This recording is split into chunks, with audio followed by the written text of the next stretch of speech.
Welcome back to the Williams Real Estate channel. Today we are discussing our property strategy that we use to build investment property portfolios. So first of all, our end goal in mind is to create a passive income that we can replace our earned income.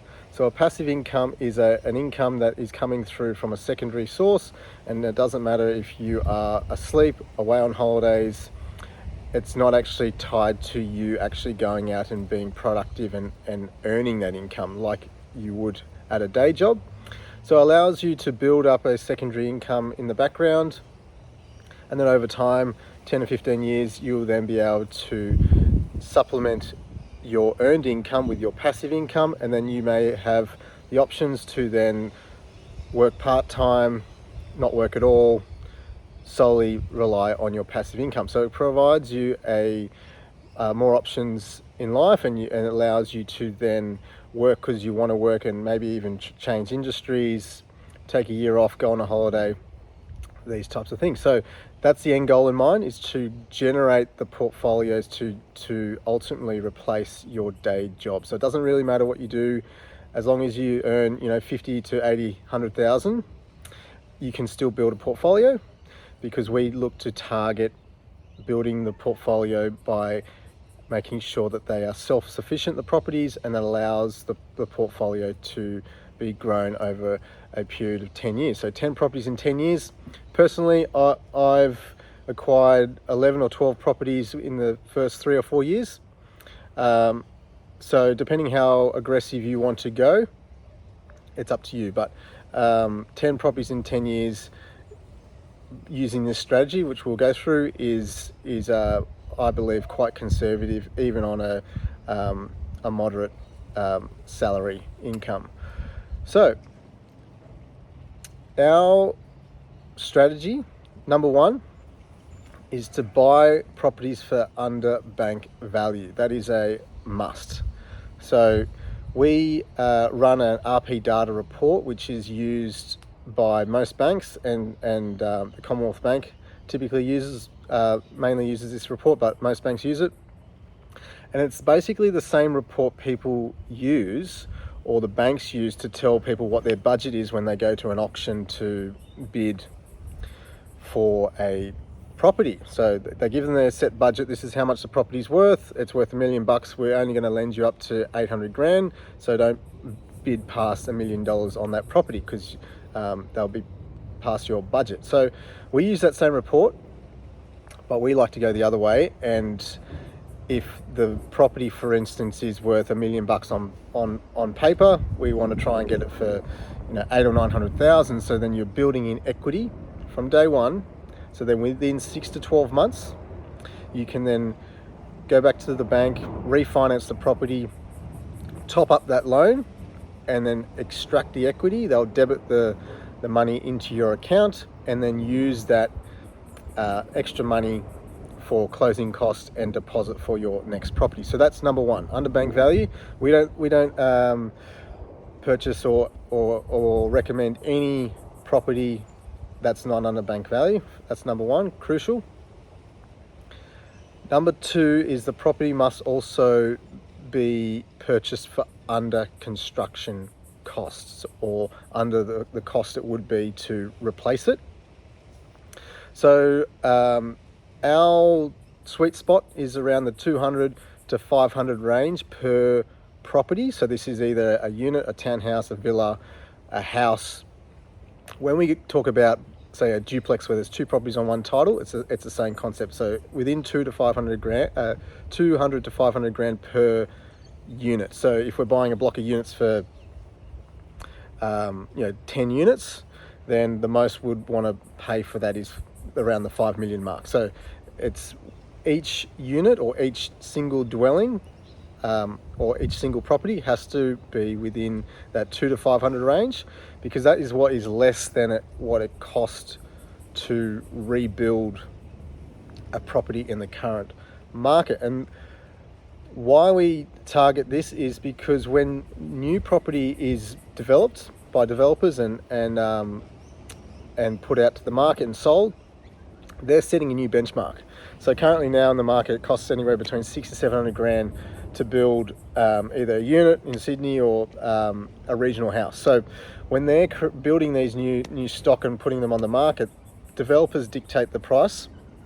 So they buy the land, they build the property, and then they add their developer's margin, tax, all that goes into the price. So it's not, they're setting the new benchmark of what the actual market is when they slowly release stock onto the market. So if we like to pick up for under that mark, so it again builds in fat or equity as soon as you settle on an established property that is purchased for less than what it costs to rebuild it. It allows you to then move forward and refinance the property with the bank, borrow up to the new value based off comparable sales, and continue to move forward. So that's a must also. Thirdly is it has to have a strong cash flow. So we only advocate 5% plus gross yields. So ideally between 6 to 7 and 8 we can pick up. Blocks of units, duplexes, blocks of units, the more money you spend, the better value there is. But typically, in Sydney we can get around 5-6% yields in units. Around Brisbane, townhouses around the 7s and 8s. Regional houses, 6 to 7s. And blocks of units starting around the 6 to 7 and even some 8s and 9s in some cases. So that is a must. So that is the rental yield is the calculation of the amount of earnings a property generates based off the rental income and the purchase price. So for example, if you were to purchase a property for $500,000 and it was renting out for $500 a week, that would equate to a 5.2% gross rental yield. So 500 times 52 weeks in a year gives you 26,000. Divide 26,000 by 500,000 times 100 equals 5.2. So that is the bare minimum, so 5% plus. There's two reasons for that. So the first reason is property is generally valued at 20 times earnings. So when you times the $26,000 a year in annual earnings for a $500,000 property, times 26,000 by 20, and that is the value. So it's roughly the 500 grand, 520 grand mark off the top of my head. So that is the fair value. When you're picking up properties for 6%, 7%, 8% yields, you're getting the property for under market or undervalued.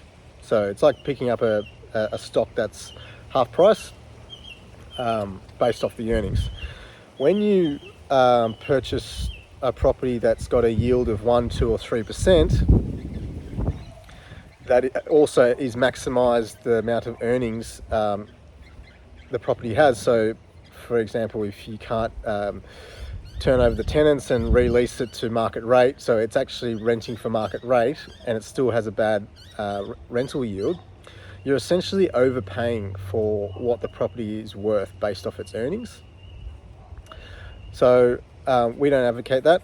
If you look to overpay for property, it'll only hold you back and slow you down from building a portfolio quickly.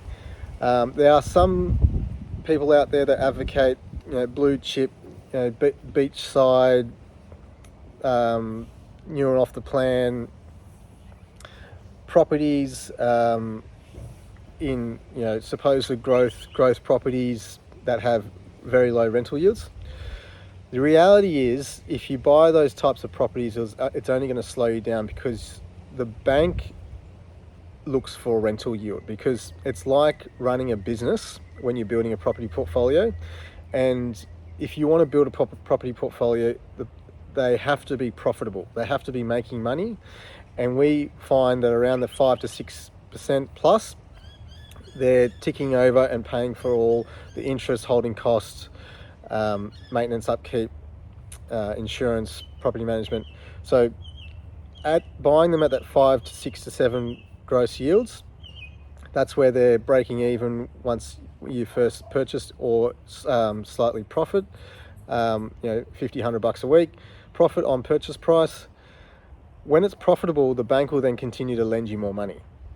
When it's negative geared or has a low rental yield, it's like running a business at a loss. It's like taking a loan out for 500 grand to, set up a chicken shop, and after year one, you made a 30, 40 grand loss, and you go back to the bank and say, hey bank, we want to borrow another 500 grand to expand our business and grow and buy next door and keep building the chicken business, or the charcoal chicken business. And they're going to say, well, no, because you're not making a profit. So why would we lend you more money to pump into your business that's losing money? It's the same concept when it comes to property. So that's why most people who get into property investment get stuck at 1 or 2 properties, because they go and hook themselves to $1 million plus negative geared property that has a very poor rental yield of 1 or 2 or 3%. That's costing them 20 or 30 grand a year to hold. And then when they go back to the bank says, sorry, but until your rental yield grows and you increase your income, your servicing is capped out. So they get stuck. So that is why it's critical to make sure that you're buying property, and we buy only property for 5% minimum plus. Because when they tick away and they're paying for themselves, it allows the bank to keep lending, and you can keep buying more property, and you can keep building and growing. So cannot sacrifice on the yield. It is very important. Number 4, the property must be located in an area with a growing population. So this will then tie into capital growth. So this is basically any large metro city or a large regional town with a growing population, that also has good infrastructure, good pipeline of infrastructure projects, because that ultimately drives growth, is the population growth and the amount of infrastructure and the amount of money that's being spent in the areas. So so basically any large regional town or any large metro city will have capital growth. You don't necessarily need to go and buy a Bondi Beach 2-bedroom unit to get capital growth. All property has capital growth, and it's about balancing both growth and yield to allow you to keep moving forward and stay in the game. Number 5, and this is one of my favorite ones. So this is how you can really maximize your capital growth, is gentrification is yet to fully set into the area. So gentrification is, in a nutshell, the transition of an area from being a lower class to a middle class or upper class area. So this happens when, firstly, public investment is deployed into an area where there has been a lack of investment historically. So firstly, it'll happen where government will start to spend money on infrastructure, upgrading roads, tunnels, schools, universities, building the infrastructure, even selling off private housing, public housing commission, and redeploying government housing in other areas as they build more suburbs. That then has a knock-on effect to private investment, where once public investment commences into an area, It then draws private investors to then come and buy sites, knock down old shitbox houses, build blocks of units, duplexes, and then that then spurs on growth. So it's transitioning from an undesirable area to then a more desirable area, and that is when you get the growth. So a classic example of gentrification in Sydney would be Redfern and Surrey Hills. Historically very rough areas, high crime, lots of public housing, and then over time the government sells off the public housing, redeploys people who live in public housing to other areas around the state, sells off property to the private sector, upgrades roads, tunnels, metros, lines, light rails. That then gentrifies the whole area. So in the 80s, late 80s, late 80s, early 90s, you could have picked up terrace homes in Surrey Hills, Redfern for the 150 grand mark. These days, these same properties are going anywhere between $2.5 to $5 million. So the massive growth within a short period of time is driven by gentrification of the area, or a transition from an undesirable area to a more desirable area. So we find these suburbs that are yet to go through gentrification, and these are the diamonds in the rough areas. So these are typically blue collar rough areas where people, there has a bit of a stigma about the areas, but because of their location, because they're so close to the city, to within half an hour to an hour from Sydney or Brisbane, or right in the guts of a large regional town, due to their location, it's only a matter of time that the areas clean up, and then they have capital growth from transitioning from a lower class area to a middle or upper class area over time. So today we are targeting the equivalent of the Redferns, Surrey Hills of the late 80s, early 90s today, because over time these areas will clean up, driven by the infrastructure spend that's going into them currently, which will then draws on private, and then people look back in hindsight, say, these days when we talking to clients and buying in these areas, we have to explain, most people that would want to buy them now, they say, well, no, it's a bit of a rough area, we want to buy there. And I kind of chuckle to myself, because I like to buy these properties in these areas because I know, based off the infrastructure spend and the amount of public housing that's being sold off over the next decade or two, they're going to have extreme growth potential, which will then transition to the more desirable areas. So that is number 5. Number 6 is sort of a combination of buying the properties in growth areas and the cash flow. So we like to buy the properties with a nice balance of capital growth and cash flow. So not focus just on yield and buy a house out at Broken Hill with a 12% yield, because the population is declining, and over time there'll be more stock, more houses on the market, less demand because the population is going down. Yes, you may get a good yield, but you won't have any growth.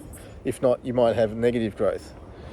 Versus, we don't advocate going and buying a 2-bedroom unit in Bondi because it might cost you $2 million plus with a 1 or 2% yield. Yes, you may have good growth, but you'd probably only be able to get 1. And we're looking to build big portfolios, and those types of assets are not what we advocate. If you're going to go and spend $2 million, you might as well go buy a block of 8-10 units that has a yield of 7-8%.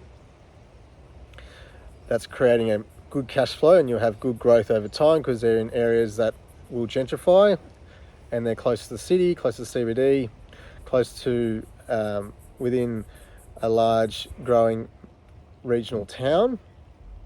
And then that's where you get the good balance of both growth and cash flow. So that is our strategy. Hopefully that gives you a bit more context of how we operate. Just before we go, we might actually touch on our plan is to build the portfolios to ultimately live off the rental income and pay down the debt to zero. And we do that by reinvesting the rental income back into the portfolio and having the properties on principal and interest loans. So then over time they get paid off. There's a lot of other spruikers out there who advocate only paying interest only, constantly leveraging up your portfolio to 80% and living off the equity because it's tax-free. That's not our strategy. We don't advocate that because ultimately you want to be able to take an unencumbered portfolio into retirement, whenever that is. For me, I'm trying to retire by 40. So we like to build the portfolios and live off the rental income and not keep leveraging up and living off equity. Reason for that is when you go into retirement and you don't have a job anymore, the bank's not going to keep allowing you to borrow against your portfolio and leveraging up because you always would need a job to be able to borrow from the bank. So they don't typically just take the rental income to lend to you. So that is why we stick to building the portfolio with good cash flow, with good growth as well. Having the properties on principal and interest, so over time they pay for themselves and pay themselves off, and then ultimately within a period of 10 to 15 years you'll be able to see the fruits of your labor once the rent goes up, the debt slowly goes down, and then you can start living off the surplus profit and sail off into the sunset. Thanks for watching. Hit the like button, subscribe, share, watch another video. Hit us up any day of the week if you want to chat more about this strategy. It's personally helped me build a portfolio of 12 properties since 2017 and allowing me to continually move forward with my investing. So hit us up. Thanks for watching. See you next time.